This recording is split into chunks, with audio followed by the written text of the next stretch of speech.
talk about BT Vision and their entry into the domestic rugby market. How's that going to impact on the game?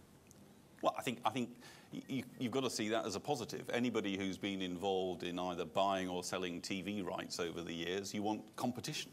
The major thing that drives the price is competition. So you want new entrants, you want that to happen. And I think, therefore, from a rugby point of view, you welcome BT's arrival into this. You know, we have a partnership with Sky within the RFU and the BBC, obviously through the Six Nations, which works very well for us. But it's a balance between coverage and people bidding. So I just see the arrival of BT Vision as a huge positive, and look forward to their commitment. What we've got there is not only the ability to hold a fantastic event, hopefully, but to engage people in rugby. You know, we'll never get a better opportunity to grow participations, to grow interest, all of the above. And I think that's the key phrase for me here, is to engage. And if we can get people engaged throughout the country with rugby, that's you know, it's my raison d'etre. Hopefully the event will be a fantastic success. Hopefully we'll sell 2.9 million tickets, and hopefully England will win.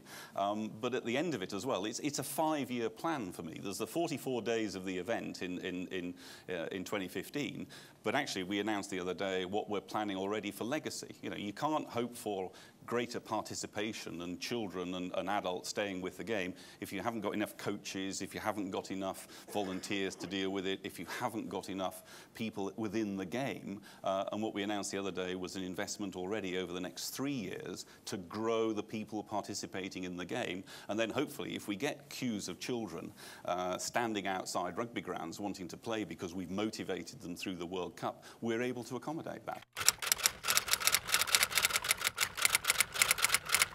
Let's just talk about some of the grounds that are going to be used for the World Cup, because Welford Road, one of the traditional grounds, is amongst those that's missed out. And I saw a tweet from one of the rugby correspondents saying, "I thought this was a Rugby World Cup, not a Football World Cup." Are you a little bit unhappy that some of the traditional grounds have been missed out in favour of bigger football venues, to put it bluntly? Well, I think the first thing to say, and just going back to Welford Road, is you know, there was an audit carried out. There are IRB rules and regulations, you know, about things like the length of the pitch, and Welford Road is 4 metres short, according to IRB regulations for a Rugby World Cup. So the first thing to say is you have to have, at a Rugby World Cup, a certain standards of facilities, and those need to be met, and that was how it was addressed, and that was how it was dealt with.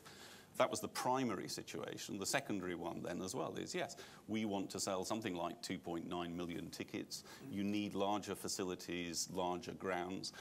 Again, it's no different to me for the same reason lots of Premiership rugby clubs have used football grounds, you know, over the last few years. London Irish playing at Reading, Saracens playing at Watford, you know, all of the above. So I don't think it'll make any difference at all to the attitude, to the atmosphere. All of the grounds that we're going to are highly capable of having fantastic atmospheres, and I think there'll be great venues, and I think there'll be some great games. So you boxed in by a combination of IRB rules and the desire to obviously sell as many tickets as possible. Yes, but I think as far as the specific one is concerned, Welford Road was back down to the IRB rules and regulations, and they didn't reach those sort of standards. So we didn't even get into the secondary, is it big enough to sell the number of tickets that we need to sell? And of course, you know, Leicester City's ground is half a mile away, and indeed, you know, Leicester Tigers have used that ground in the past for Heineken Cup games when they feel they've got an opportunity to get a bigger audience. What about ticket prices for the World Cup? Because people react very sensitively to ticket prices in every sport. Well, again, I think it's one of those interesting. Clearly, Debbie was well aware of what was happening with pricing for the Olympics. I think you've got to find a balance between wanting to attract people to the grounds. And the great beauty about the Rugby World Cup is it's all around the country. So you know, hopefully it will be in Newcastle, in Leeds, in Manchester, in Birmingham, all over the country. And you've got to find the balance between the games that, frankly, we know are hopefully likely to be sold out at Twickenham, at Wembley, at the Millennium Stadium. And those, therefore, you see, you've got to be competitive in your ticket pricing because we want to see full venues. But equally, we've got to get the money right. So I think the ticket policy is going to be quite a difficult balance between getting the money right and making sure you attract people at a competitive price. Well, I think you know you've got to be clear in any commercial sponsorship strategy that you have elements of as much exclusivity as you can manage. So I think definitely the view that we've had is we would rather have fewer sponsors and a clearer message and a clearer opportunity. I think as well the key thing with all the other sponsors, the recent deals that we've done with BMW and with O2 as well, have not been just about sticking a banner around the stadium, but have been about activation. So with BMW, we've got a performance deal. So our under-18 teams can go to the BMW Management Academy and learn about future skills when they finish with rugby, or how they deal with those sort of things. With Canterbury, when we did the new kit deal, it was very important for us that they recognised the importance of 2,200 clubs in the RFU, and could they give kit to that? So when we did the launch of the New England kit, it wasn't at Twickenham, it was Drybrook in Gloucestershire. And I think I'm not speaking out of turn. I think that club in Gloucestershire, that was one of the biggest days in their lives.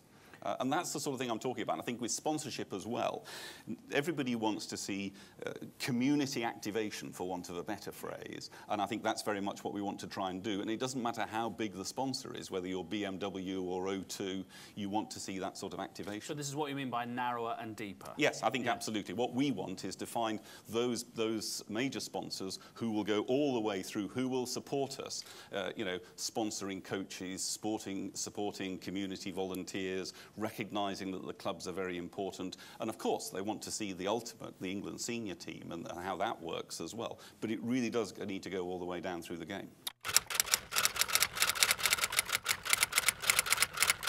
When I was on the board of the Football League, I was a big fan of Goalline technology. I just didn't see an argument for why would you not have Goalline technology. I mean, partially as well, I was very interested. There were always things when you introduced at Wimbledon, you know, they get that classic balance of, ooh, it's tradition, don't change it.